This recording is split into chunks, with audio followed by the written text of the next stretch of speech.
people. Yo, yo, what's going on, Tony?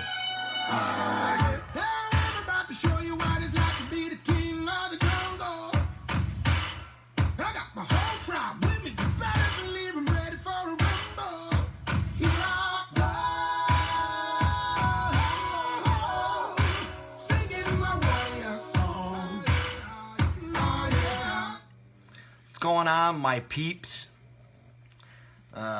Listen, hey, Will, good morning, everybody. Saturday morning, beautiful Saturday morning out here in Mississippi. Gonna go over a couple things real quick. I'm hoping I can get Will Cook on and some of the others to talk about the different events. As you guys know, I am going to be in Indianapolis, Indiana with Scott, Will, and a dozen or so other great people. Got a full list. Our press release has gone out. We've gathered all of our data. We got pages and pages and pages of data and reports, facts and figures, and we're going to address the autonomous truck issue.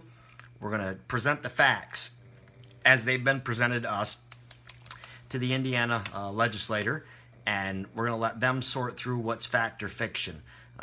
One thing we do know is that they haven't been telling us the truth about the timeline for the autonomous trucks, and there's a few other things, but a lot of research and a lot of data, pages and pages and pages. So we're going to get started with, you guys all know 10-4 on DC is taking place in Washington, D.C. on the National Mall. It was put together a year ago. This is their second year doing it. They're going to meet at the Fredericksburg Fairgrounds. They're also raising food donations for the food bank over there. So they're twofold. They're doing a couple good things. They're raising food for families. I fully support that. I've been involved in that myself recently. And they're also going down onto the National Mall to represent the industry. So it looks like it's going to be fun. So 104dc.com, you can get the information, you can register, you can donate, you can do whatever you want to do to help out. But all the events that are going on are kind of linked or surrounded to the 10-4 on DC event. And it's turned out to be a really great idea. I think it's inspired a lot of people to get involved. We can't all get to DC, but we can support those that are in DC and have a voice of our own, right? Because as I say all the time, stand up, speak out, or accept what comes. So if you can't be in DC, at least on the same day, we should all be together and talking to our legislators and demanding that they restore some of the rights that they've tried to take and that they continue to take from us as professional truck drivers. I'm finding out a lot with the lawsuit that I'm preparing. I'm finding out a lot of things, a lot of the rights that we lose. They're trying to use the Patriot Act, and they're using the Patriot Act to try to violate our rights on things that have nothing to do with safety, nothing to have to do with terrorism, but they're using the Patriot Act to be able to sidestep our rights. They truly are. And some of you have seen some of the case law that I posted up there so you guys could follow along. Jake McDaniel, my brother from another mother up in Maine. What's going on, Jake? So that's where we're at with those things. But 10-4 on DC is why all these things are happening. There are going to be events in South Dakota. South Dakota is being hosted by the Disrespected Trucker. That's Shawn, McIntosh, Jeremy, and Tony. Those guys are actually starting Thursday and making a 200-plus mile trek, a slow roll, across the state to get to their state capital. Then you've got Michigan. Michigan's meeting with the lieutenant governor. Deb Carter and some of those other people are meeting at the Nauvoo truck stop over there in Michigan. So you can get a hold of Deb. I don't know if Deb or someone else is going to try to get on here. But we also have California. Edward Escobar is doing something out in San Francisco. Shelley Conway, Jim Bardsley, and the guys at KDA, guys and gals at KDA, Kentucky Drivers Association, are going to be in Frankfurt. Again, Will Cook, myself, and another group are going to be in Indianapolis. The folks are going to be down there in Ridgetop, Mississippi, up in the northern corner of Mississippi. Daniel Doris, Greg Anderson, Joe Denny, and a bunch of other folks are going to be hosting a barbecue, an environment to get together and have some camaraderie and do the things that they're going to be doing at the Ridgetop. So, I'm going to see if I can get Will on here quick. I'm going to add Will. There comes Will. We're going to start with Will Cook, and he's going to break down some of the stuff that he's working on with me. Are you there, Will? Yeah. Good morning. Well, good morning. Surprise, surprise. So use your time wisely because we have other people that are doing stuff too. So kind of break down everybody what's going on in Indianapolis on 10-4. You can pretty much explain what we're doing. You pretty much explained it. It's simple. We're just going to bring awareness to the politicians there, the representatives of what we're doing in the public there. But I think the most important thing is if you're going to be in Indy, we're going to be meeting on the east side of the Capitol about 8 o'clock in the morning, and we'll be there from 8 o'clock in the morning to about 3 o'clock in the afternoon. You can Google Indianapolis State Capitol. You'll see it. I think it's Meridian Street or something like that. But we'll be on the east side. You won't be able to miss us. The east side of the Capitol in Indianapolis. What is about 1 o'clock, between 12 and 2, there's going to be a handful of us inside meeting with the representatives, but there'll still be some people outside, and we'll be back outside after that meeting. So I'm pretty sure there's going to be bullhorns there. If anybody wants to speak or have anything to say, you're more than welcome to show up. And it's not just for truckers, it's for the public. Anybody can show up. There's going to be a few college kids there. There may be a couple nurses there.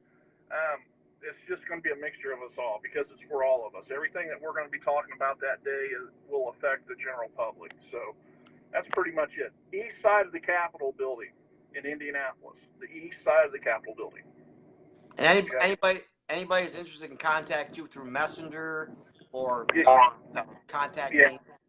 Yep, send me an instant message or Charles, and we can tell you if you're going to bring a truck, if you're bringing a bobtail down, definitely contact us. Get a hold of us at least 24 hours or so before you get there. Give me a message or Charles, and we'll tell you what we're doing with that. All right, so we got a handful of bobtails going down. We're just going to park down there, and that's pretty much it. But if you are going down there, just give us a call if you're bringing a bobtail, or if you got a pickup and you're wanting to put some flags in a pickup or a sign in the back of a pickup or something like that. Reach out to us before the event, and we'll tell you what we're doing. That's pretty much it, Charles. It's pretty simple. Keep it simple. East side of the Indianapolis Capitol. Meet on the east side. And we've got, like I said, we've got the press release out. We've got all of our research and our information. Our speeches are ready. We're ready in Indianapolis, man. We are.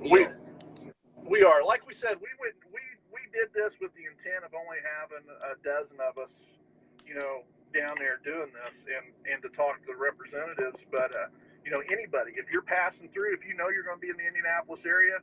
We've got, I think Charles is going to have a 7-passenger van down there. We got a couple people that's driving. If you don't want to drive your semi down or bobtail down in there or whatever, give us a call. We'll come get you. We'll meet you at a truck stop. There ain't no certain meeting place. Just get as close to Indianapolis as you can and let us know, and we'll do our best to come out there and get you and bring you down. I mean, there's plenty of food, places to eat downtown. It'll be a good time. Even, just standing out there fellowshipping. It'll be a good time. We're gonna have a good day. It looks like the temperature's gonna be for us, and it don't look like it's gonna be raining or anything. So the forecast looks pretty good too. Looks like good weather. All right, then I'll catch up with you later. Well, I'm gonna move on to the next. See you later. Yep. Someone just asked about the California contact. It's Edward Escobar. Just look for Edward Escobar on Facebook. He's with Drivers Unite. You can't miss him. So I'm going to try. I don't know who's here from 10-4 on DC. I don't see any of those guys yet. But, again, you've got Michigan. You got Deb Carter. And somebody else has tried to send me a message here. Kentucky, Indiana, California, South Dakota. And then, again, the main event is in Washington, D.C. 10-4 on D.C. is taking place in Washington, D.C. on the National Mall. 10-4.com is 10-4dc.com, I'm sorry, is where you can find the information. You got Todd Campbell, Alan Kelly, Fred Bowerman, Brian Hutchins. You can get a hold of any of those guys. And then again, the Ridgetop, Mississippi deal is Joe Denny, Greg Anderson, Daniel Doris, and you can reach out to any of those guys about any of these events where people are getting together. I know one of the things we're going to try to do Friday night when it's all over is we're going to try to get all of the members, all the people that participated into a round table, and be able to broadcast that for everybody to see, what had transpired that day. But that's basically what 10-4 is about. It started out as a way for people to be inspired, to be able to contact their legislators, to let them know about our issues in trucking. Guys, look, we got 3781. 3781 is a death sentence, okay, for the individual owner operator of small fleet. It just is. We watched companies recently. A good friend of some of us, a company that Doc worked for, they finally made the decision to close their doors. So ALA is closing their doors. Insurance costs are the biggest thing. But 3781 is nothing more than politicians and trial lawyers padding their pockets and using the trucking industry and trying to promote fear and fear mongering by trying to label this industry in a manner that's couldn't be farther from the truth. The owner-operators, the small fleets in this country are among some of the safest drivers that we have on our nation's highways. Those are the guys that are going to be forced out of business. And it's just a sad reality. And they're not going to leave for any other reason other than they're not going to be able to afford to stay in business. That's going to be the only reason. So America, just keep in mind, the average mega fleet, what we call guys with 800 trucks or more, the average experience level of most of their drivers is 2.5 years. 2.5 years experience. Based on a guy like me, has got 27, 28 years. Some of these other guys with 30 plus years. The average experience of these other drivers is 2.5 years. And that's what's going to replace men like me and all the others. People with 2.5 years experience. It's 3781 is a death sentence. If anybody hasn't contacted their representatives, I encourage you. You need to get out and you need to let them know that 3781. They shouldn't sponsor it, they shouldn't support it, and it shouldn't even have a chance. We got the Underride Act, we got the Speed Limiter Act. You just name it. They promised us. This administration promised us that for every bad regulation, one will be removed. Trucking is the only industry where they've continued to pile on regulations since the new regime had taken hold, okay? So we've got one regulation after another thrown at us, from the ELD mandate right on down the line. The industry's under attack. It's pretty simple. You can paint the picture any way you want, but it just seems like trucking always bears the brunt of safety. Everything's always done in the name of safety. They take our rights in the name of safety. They infringe upon our rights in the name of safety. They tax us in the name of safety. They regulate us in the name of safety. But yet safety hasn't improved. I told somebody the other day, I'm going to write something on a piece of paper and put it in an envelope. And 3 years from now, I'm going to pull that envelope out and we're going to have this discussion again, because they will still have done nothing to improve parking. They still will have done nothing to improve any of the safety things or the shippers and the receivers or the detention time. None of these items will ever be addressed because we don't rate high enough on the urgency list. We don't. And I don't understand how that is, because without trucks, without transportation, without the people that work in the warehouses and the people that load and unload these trucks, the nation comes to a standstill. I mean, we control everything from gasoline to Band-Aids. There's nothing that you guys don't touch. You think we would be a little bit higher on the priority, but unless you're a member of the ATA, I guess you don't really have much of a say. Here's another interesting fact I want you all to consider. For a long time, we've been told that there are 3 million truck drivers in this industry. When we hear that number, a lot of us say, well, why do we only get 2,000 and 3,000 comments on the comment periods? Well, here's why. Because there aren't 3 million truck drivers. When we talk about truck drivers, we're talking guys that engage in interstate commerce, over-the-road truckers. That's the clique that we all belong to. That's how we've communicated for years now. What it actually is 1.5 million. And of that 1.5 million, we are only 11% of the industry. So it's not 11% of 3 million, it's 11% of 1.5 million. Our segment of the industry is only 11% of 1.5 million people, because the rest are based on a code that the IRS uses. You could be anything from a food delivery truck, a hot shot driver, to a box delivery truck, to a 10-wheeler, to a triaxle dump truck, a school bus driver. We don't have the numbers that we once had in this industry when it comes to over-the-road drivers. There isn't a driver shortage, but we have lost around 100,000 drivers just in the last couple of years. 100,000 trucks is what they're short. This is what has happened due to regulation, drivers leaving the industry, freight rates being in the toilet, insurance costs being high, maintenance costs being high. This is what we're up against, and that shortage isn't going to be a shortage. It's going to be a huge gaping hole at the rate the federal government is putting these regulations in place. It's going to be a huge gaping hole, and then people are going to wonder where we went or what's happened. So, guys, again, anybody out there wants to come on and talk about their event, now's the time. Let's see, there's Shawn. Let's see if I can get Shawn on here. Let's see, Shawn. Hang on, everybody. Shawn, I'm adding you, so you should get it. Pay attention. Here's your opportunity. Shawn McIntosh is with the Disrespected Trucker. And there he is, the man of the hour, Mr. McIntosh. Break it down for him, brother. Right on, Charles.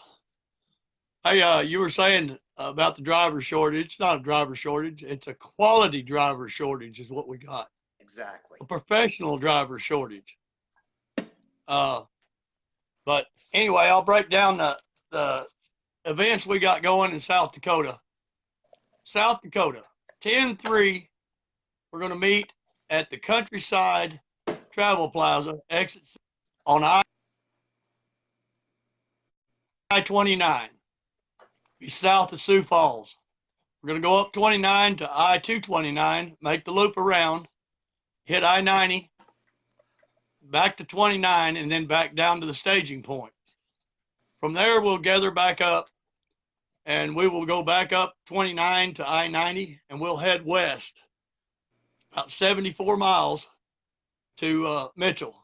We'll stop at the I-90 Travel Plaza at Mitchell. We'll have lunch there, talk to some folks, hand out some flyers. We'll gather back up. We'll leave Mitchell, headed to the exit 212 off I-90, which is Vivian exit, US 83.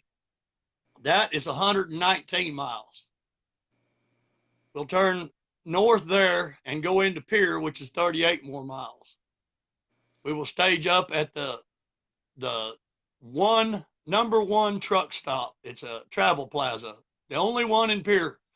I mean, you know, you gotta think South Dakota is a big rural area. We have three kind of major cities, one on each end of the state, one right in the middle, and the one in the middle is the capital. So there's a lot of distance. But we're going to be respectful and do our thing. On the 4th in the morning, I'd say approximately 6:30 to 7 o'clock, we will come from the Travel Plaza to the state capitol, which will be on Capitol Drive. We'll be parked around the south, the east, and the west side of the capitol for any trucks that we can get there. Well, I know for sure we'll be right out the back doors, which is a well-traveled area right there on Capitol Drive. We'll be there from approximately 6:30 or 7 a.m. to 11 a.m. We'll be handing out flyers, talking to people. We have access to the rotunda, so we can talk to folks and try to talk to our lawmakers. We've reached out to the governor. We've reached out to the transportation committee in South Dakota to get them to come and meet with us down there. It'll be a good time. It'll be a professional event. We're going to host this in a respectful and professional manner. In no way, shape, or form are we going to do anything that's illegal, but it is, and I have to say this, I don't like using the word, but it is a protest. We're protesting the regulations that the government is trying to throw down our throat every minute of every day, driving us out of business. We're gaining support around local. Got some farmers involved. We're going to gain the support of the farmers. And in South Dakota, that's what we need to make a statement. South Dakota is a farm community. Without the farmers being in this with us and supporting us, we're not going to stand much of a chance talking to the regulators and the lawmakers here in South Dakota. But we got some farm support, some guys that's going to come go with us. Parts of it, we'll have guys in parts of it. There may be only a few trucks in each different phase, but we're going to do it. We're going to do it right. We're going to do everything we can to show that there are still professionals out here in this industry, and we want to keep our jobs and want to keep our livelihoods.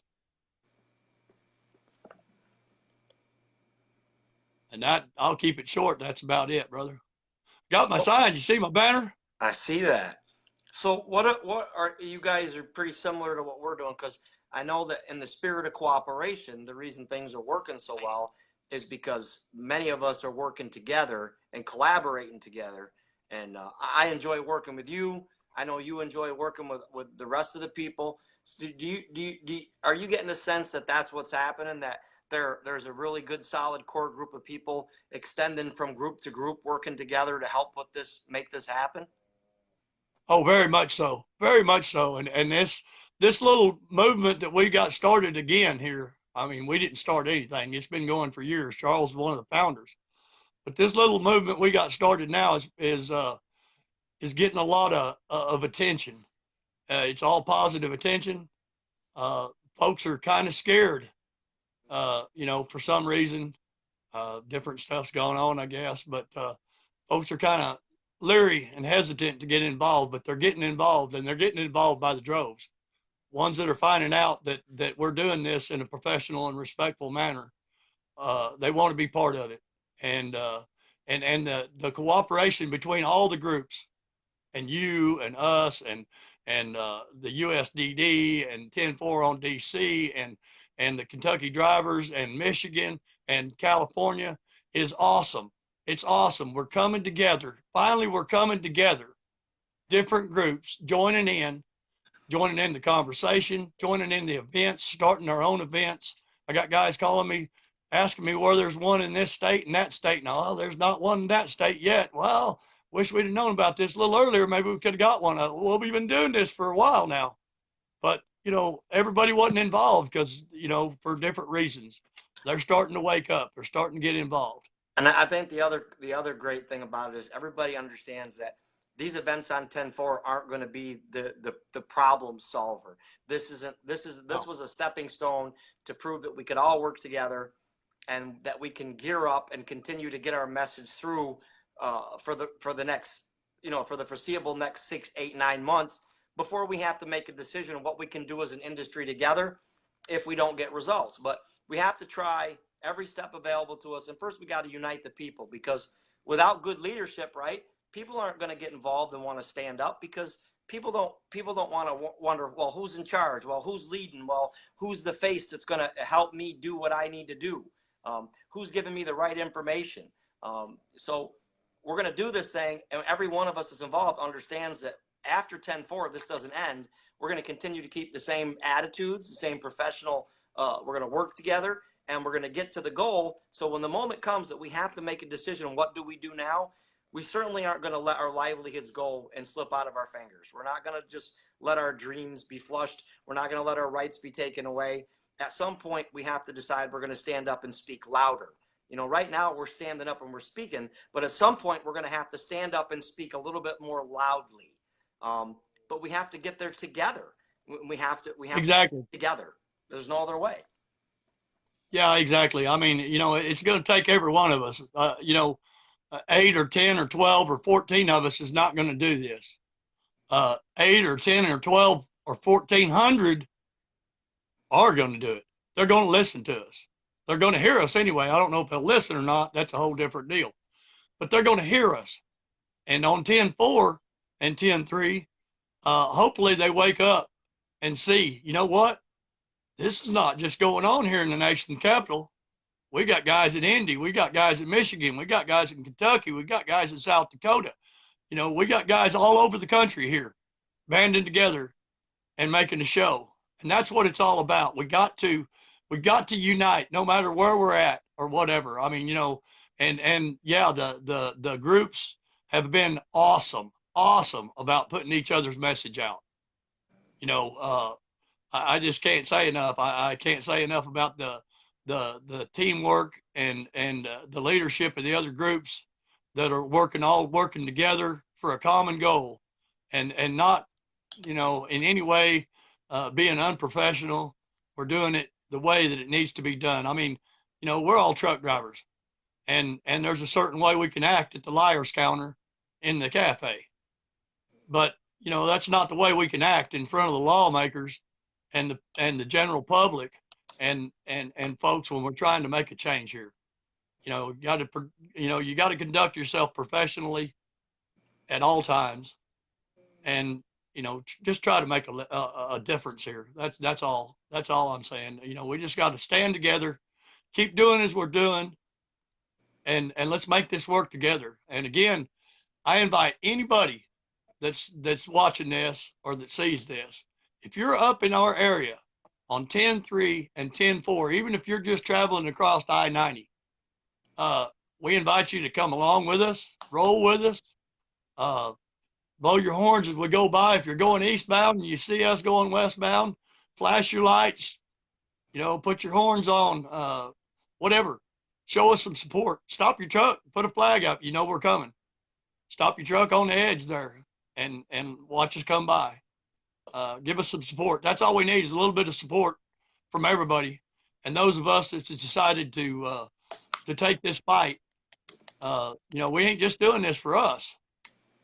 You know, it'd be easy for me to take my truck out here and latch onto a hopper bottom and start hauling grain and hay around here and not do what I like doing, running over the country. I could still make a living here because, you know, right up until the time they put the insurance bill in, and then I'm going to park my truck out back and shoot BBs at it, I guess. But, no, we just got to stand together. We got to try to make a difference here. Us guys are all behind the scenes in every group. You got a key group of guys, and believe it or not, folks, we're working tirelessly. I mean, we drive 8, 9, 10, 11 hours a day, and then we spend 4 or 5 hours on Facebook, on the telephone. All the day we're driving, all 11 hours. You hear my voice? I'm not like this. I'm so hoarse I can't even hardly talk, and that's from running my mouth all the time on the phone, trying to get people involved in this. And I know that to be true because you should be able to tell people when I say you can call me, I'm going to answer my phone. Shawn calls me at midnight and texts me and says, "Hey, you busy? You sleeping?" And I will talk to him at 2 o'clock in the morning if that's what he needs. That's the kind of cooperation we have. A lot of late nights, like I said, a lot of information is being gathered, but it's because there's a team of people and people outside that are working very, very well together. I am, like I said, I've told you a million times, guys, Disrespected Trucker on Facebook. If you're not a member, you haven't gone to the group, that's where you can follow the South Dakota guys. That's where you're going to see good leadership and proud people like Shawn and Jeremy and Tony and all the others. You got to check them out. Follow them on Facebook. They're part of what we're doing, and they are working with everyone. And when I say they're working with everyone, they're not just talking it, they're doing it. They've shared information with me. I've shared information with them. I've helped prepare speeches. I've done everything in my power to help them succeed. In exchange, they've shared information to help me help them succeed. So, Disrespected Trucker, Truckers for Liberty, right, Shawn? Truckers for Liberty, Disrespected That's right, Trucker, Truckers for Liberty. Truck the Vote. There's all kinds of great groups out there that are really USDD. USDD. You know, 10-4 on DC. Kentucky Drivers. Kentucky Drivers Association, stand as one. Michigan, stand as one. Minnesota, stand as one. Midwest, you know, all these groups are all come together here, and we're all working on this together. So we are, you know, we just need to support everybody. Every one of you owner operators out there really, really ought to be looking at us, you know, seeing what's going on here, and make a stand with us. You know, this isn't just 10-4 on DC, folks. This is 10-4 on America. 10-4 on the United States. Amen. Let's get it nationwide. Let's show these people, hey, we need a voice. We got a voice here. We need to be heard. That's what I'm talking about. And before I get too fired up here, I'll let you go. I'll catch up with you later, man. You enjoy your day off. All right, brother. Yeah, it's been 2 weeks. I come home. As soon as I got home, Mama slipped breakfast in front of me, said, I got a meeting. I got to go. And she was out the door. So, all right, see ya. All right, brother.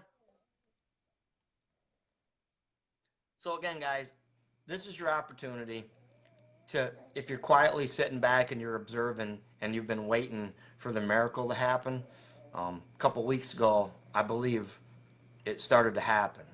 And I don't say this lightly, and I want you all to understand, you guys know me. I don't trust easily after recent events in history, but I will promise you this. I have never met a finer bunch of guys than the guys over there at Disrespect the Trucker. Shawn and Jeremy and Troy and the others, they have the purest of intentions. And it's like watching toddlers. They're new. They're learning as they go, but they're doing everything in a way that I've never quite seen done before. They're encouraging things that people like me and Will and others have encouraged all along, and they're changing attitudes, you know. So if you're sitting back and you're waiting to see what it is that we're going to be able to do later on, you have to be part of it. So if you're sitting back watching, I suggest you watch very closely, because a change has happened, a shift in the dynamic, a paradigm. I don't know what to call it. But up until the other morning, I never would have thought that it was possible that you could see another driver going down the road and you could wave and they were starting to wave back. You know, we said before, the problem's always been, we've all been trying to get to the same destination. We're going different routes. We all are. Mine is the constitutional route. Mine is autonomous trucks. You know, other people are fighting, still playing with hours of service. There are people that are fighting against the regulations they're trying to impose. But guys, the bottom line, it's like separate paths, right? We don't always all take the same path. We don't take the easiest path. Some of us take the harder path. Some of us take the shorter path. Some of us just take a route because we like the scenery. But every one of us that has been engaged in the fight, like I said, from Trucker Nation, that's another great page for resource, Tony and Andrea. I worked very closely with them way back in the beginning at EOD or me. I don't know why things happen the way they happen in the industry, but every one of these people has put their heart into the fight. Even people like Joe Denny, Greg Anderson, Daniel, myself, others. We've all been trying to get to the same destination, and we're going to get there. So now we all know we're going different routes, but we're all trying to get there. That's what's happened. We all have accepted and understood that we all have chosen a route. But now we can look across the median and we can tell them, I'll see you when you get there. I'll see you when you get there. And that is the coolest thing, because everybody's willing to accept their strengths. Everybody knows we're all not going to go the same way, because we all feel differently about the issues. We all despise what they've done to our industry. We all hate the regulation. We all know it's unfair. But every one of us has to put on our armor and pick up our sword, and we have to fight the best way we know how. You start to combine those soldiers that are fighting. I don't care if they're on different paths. I don't care if they're on different places in the battlefield. Tony Justice is in a foxhole 500 feet away. Shawn McIntosh is 500 miles away in a foxhole. We're all fighting the same battle. We're all joining together, and that's what's going to scare them. What's going to scare them is the fact that we may have been scattered, right? But now at least we can all agree that we're headed one direction. That's the focus we've got to keep on this. We can do different things. We can fight different ways, but we all have to agree we're going to arrive on the beach together. When D-Day comes, we're all going to show up where we need to be. Right now, we're traveling our roads. We're spreading the message. We've got 1 million Paul Reveres is what we've got. You got me over here.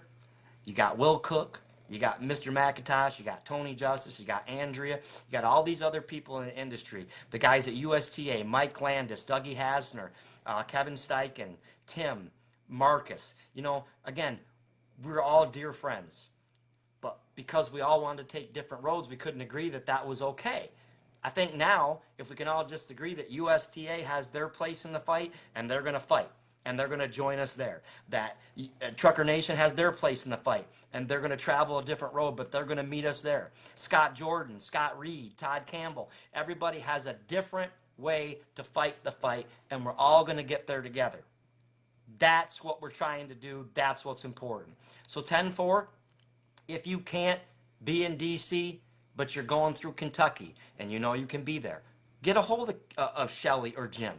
If you know you can be near Michigan, get a hold of Deb Carter and some of the others that are listed on the internet. If you're going to be anywhere near Indianapolis for a 34-hour reset, we have a 7-passenger van. I will drive my butt over to the Flying J, the pilot, or wherever you are. We will put you in, and we will take you down, and we will bring you back. We have no problem with that. Will and I are 100% fine with that. But Indianapolis, you got Michigan, Indianapolis, Kentucky, San Francisco, South Dakota, Washington, D.C., and, you know, who knows what somebody else may decide to do.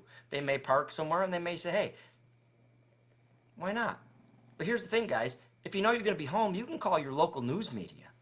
You could schedule an interview and say, hey, look, this is what's going on all across the country. I'm a professional driver, and I'd like to talk to you guys about what's happening in my industry. We'll help you with that.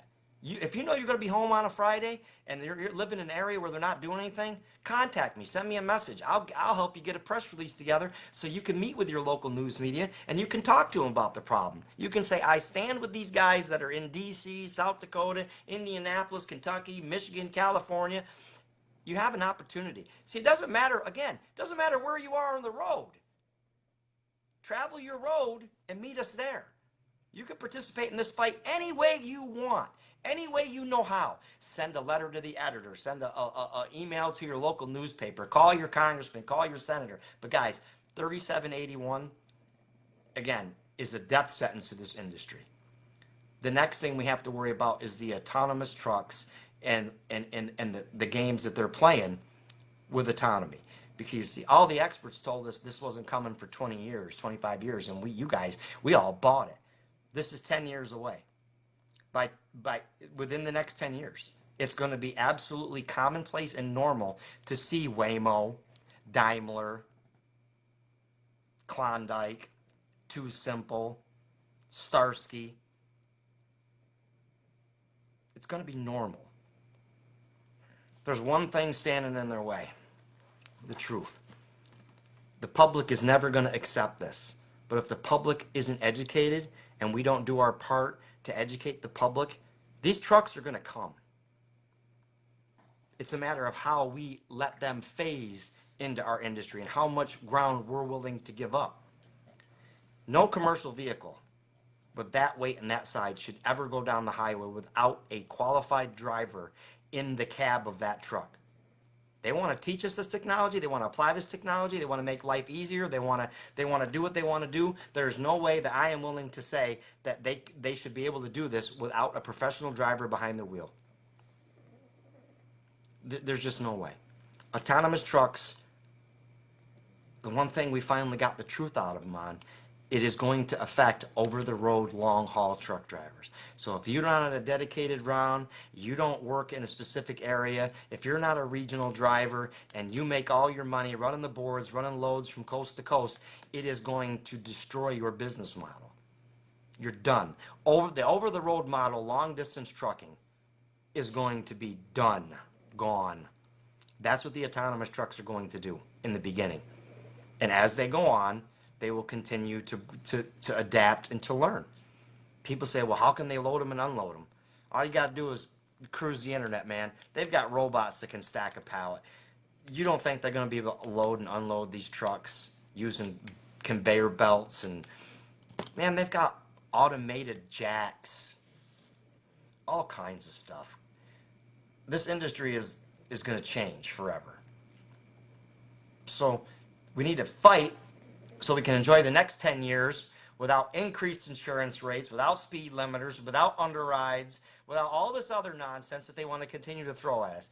They want to keep throwing new stuff at us, but they haven't kept their promises on any of the other things that they promised us for the last decade.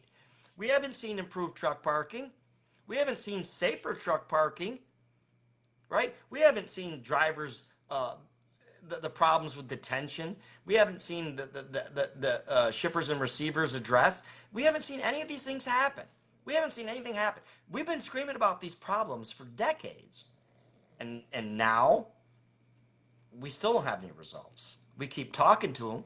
I've seen guys during these listening sessions get up there and preach the same message that we've all preached for a decade, and they've never done anything about it. It's time that we start using our voices, hold the line together, and demand some results, demand some action. Remember, 10-4 on DC, 10-4ondc.com. Brian Hutchins, Alan Kelly, Fred Bowerman, Michigan. Guys, this is your opportunity to watch the events. They will be broadcast live. Everybody intends to broadcast live throughout the day. It's your opportunity to see the type of leadership emerge in this industry that many of you have been waiting for. So if you've been sitting quietly on the sidelines waiting, watch and observe. I hope we can encourage you to get off the couch and get into the fight and join us. I hope that you will join us. I hope in some way you find a way to support everybody on 10-4. That's my hope. That's what I would love to see happen. Just some support. If you can't be there, if you can't take the time off, at least support the people that are trying to do this.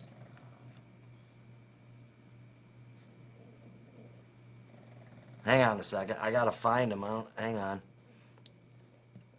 All right. I'm gonna let Greg come on. I guess Greg's got something he wants to say. Greg's probably talked about that too simple yesterday. There he is, Mr. Greg Anderson. How you doing, Charles? Good, buddy. What's going on? Well, I had the pleasure of meeting a Too Simple driver and got invited over for a little talk yesterday. I was acting like I was looking for employment. So I got the first-hand talk to these people yesterday here in Phoenix, Arizona. Budweiser right here in front of me. I can walk out here and walk around the block and show you. Robots loading Too Simple. Budweiser beer going all over Arizona. In the hills, they run.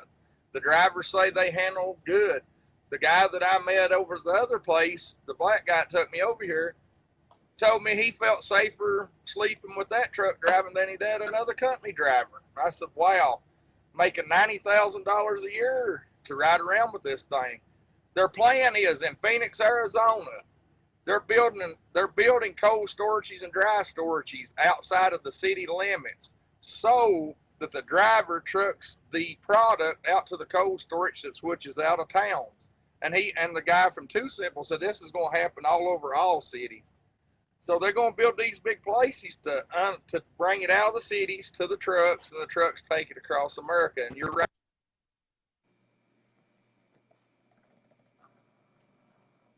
You broke up, Greg. Message. So they pretty well told me what I was expecting and what others already know. Maybe, I don't know. But that's their plan. They're building a $40 million facility outside of Phoenix here to where they can truck Budweiser and another grocery warehouse over here, Wilco, is going to be trucked out to there. And then from there, it's going to be self-driving trucks eventually only, no driver in them. That's their end goal, and it's happening. They have 30-some units running right here, right now. I saw them moving yesterday. These trucks can back into a dock by themselves. I watched it with my own two eyes. It is farther along than what any of us knows, Charles. They've been delivering Budweiser for 3 years now. They told me this. The heads of it told me this yesterday. 3 years they've been hauling beer. Robots loading beer on the truck. And then the self-driving truck takes the beer to places around here. There's drivers in them right now, but eventually they won't be, bro. I've got a 22-page document that spells out exactly what you just said. Yeah. They're way ahead of us. The facilities you're talking about, there's a reason they're building them close to the entrance and exit ramps. It's not so that it's convenient for people to get to work. It's easy for an autonomous truck to get off an exit, to make one turn, and to pull into a facility. They if you look around, it doesn't take a rocket scientist to figure out. They keep saying, they contradict themselves. Well, we're going to have drivers in them because we need to have like airplane pilots. We need to have people in there to make sure. And then in another statement, they say something exactly the opposite, like level 5 autonomy and completely getting rid of the driver. We're being lied to. And like I said, tune in on Friday and I'm going to read this report. Let me tell you something. You're right. I'll tell you you're right. That's what I'll tell you. I had a question, Charles, for one of the senior VPs of transportation there. I said, let me ask you a question. I ran their DOT number what time I was standing there. They got 36 power units registered. There's probably 100 trucks there. That's what they show them, but they're running all their trucks. So I asked him, I said, where's this money coming from, man, to build $40 million worth of cold storages and dry storages to truck this out there? I mean, you guys look like y'all have invested all this money. Where's it coming from? And he smiled and said, your government. Listen, these people, here's the thing, to back up what you're saying, I don't want to give everything away, but here's the bottom line. They need the cooperation of the federal government to speed this up. That's what will speed it up even more. But number two, because the bankers and the investment bankers all know that they can buy their way in to make sure that happens, they're investing $40 million at a time into these startups for these autonomous trucks because someone has given them some sort of assurance that all these other things that are needed to make it happen are going to happen. Yeah. So guess who's going to pay for us to have our own jobs taken? We're paying for it. The tax dollars is paying and funding this junk, guy. You, me, and everyone watching this. Every single red-blooded American. We're paying for our own self-destruction. We're paying for the technology to take our jobs. Yeah. Well, brother, I just wanted to share that with you. I tried to call you last night. I was going to let you talk to them, but I couldn't get you on the phone. But peace out, guys. Listen to Charles. He's in the right direction. Everyone, do your part. Man, this is bigger than what we even knew, for real. And it's going to happen a lot sooner than any 20 years. Peace out. Love you guys. All right, Greg. Again, there's another example. People can communicate. People can work together. Believe it. Like I said, tune out the negativity, tune out disagreements, tune out everything else. What's happening to our industry is too important to be separated or to be in disbelief. Look, those of you that are not in belief that these trucks are only about 10 years away from being out there on the highway, I encourage you to pick up your laptop, pick up your phone, and start Googling autonomous trucks. 28 states have legislation allowing these trucks to be tested in their states, and it grows every day. And some are even bypassed by the legislature, and the governors have issued executive orders to allow these companies to test them. They're testing them from El Paso to Palm Springs on the long stretches of I-10, from Miami, Florida to Dallas, Texas to Houston, Texas. The straighter the road, the longer the road, the longer the haul. Think about it. You guys, this technology it's knocking on the door. So if you're a long haul truck driver, you're going to be the first to go. Your flatbed, step deck, RGN, tanker, there are certain segments of this industry they're not going to be able to replace in 10 years. But the majority, the bulk of this industry pulls dry vans, refrigerated trailers across country. From California to New York to Hunts Point to Maine, produce moves on long stretches of highways. The owner-operator model, the small business model for truck drivers and over-the-road truckers that travel long-haul miles, your careers are going to end in 10 years. I hope you understand that.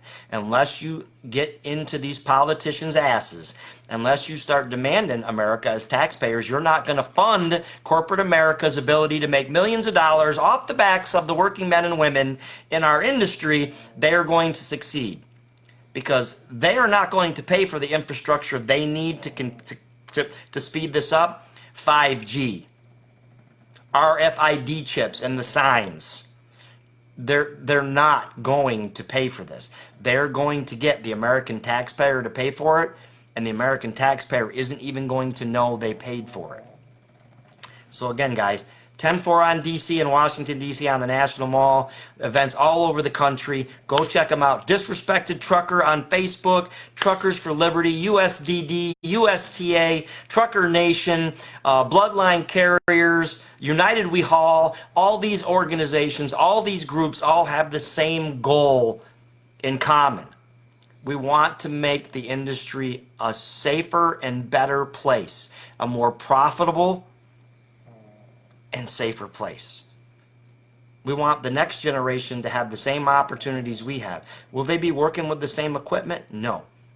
But they need to know that they have rights, that their constitutional rights are protected, that their rights to work and enjoy their job and to be treated like human beings and not like animals, they need to have that. They need to have that security. Right now, the industry is uncertain. I know many people are afraid. They're afraid of the direction it's going, the freight rates, the way the systems are changing, autonomous trucks, hours of service. All these things have our industry at each other's throat, when every bit of that frustration should be placed in the hands of our legislators. So exercise your constitutional right. You have a right for redress of your grievances. And done properly, it can have meaning and it can have power. So stand up, speak out, or accept what comes. You have any doubt, sit back and watch what happens next week.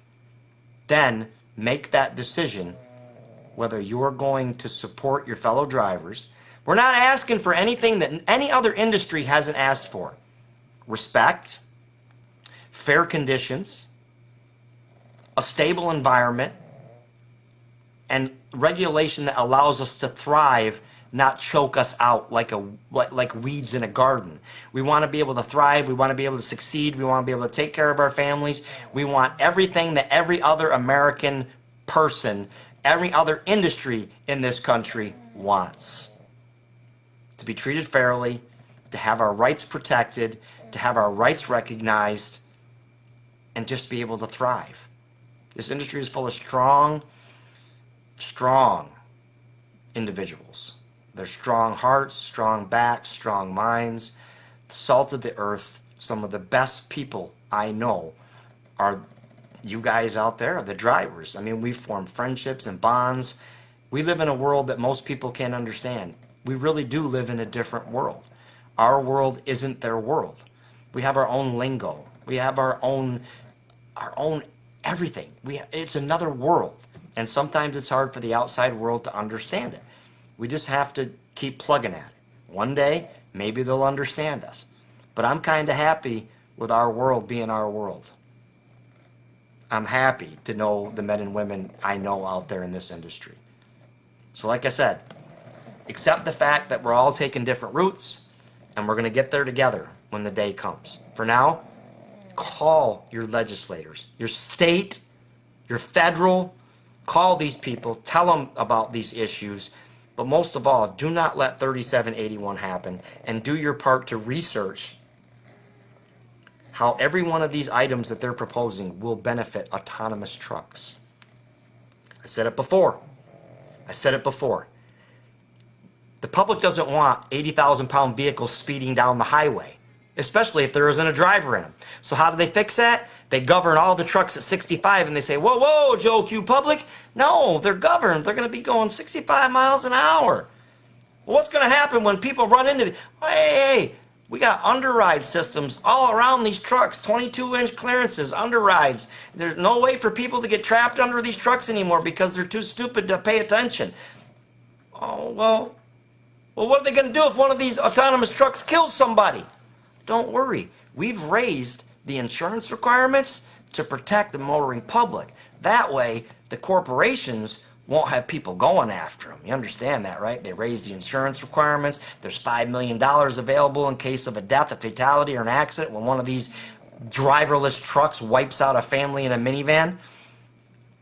People are going to be a little bit more willing to accept the technology because everybody's claiming they can make it safer. I don't know about you, but I'm pretty sure, guys, I'm almost positive that a driverless truck that blows a steer tire is going to react the same exact way one of us is going to react. Only there isn't going to be a driver behind the wheel in a fully autonomous truck to correct it.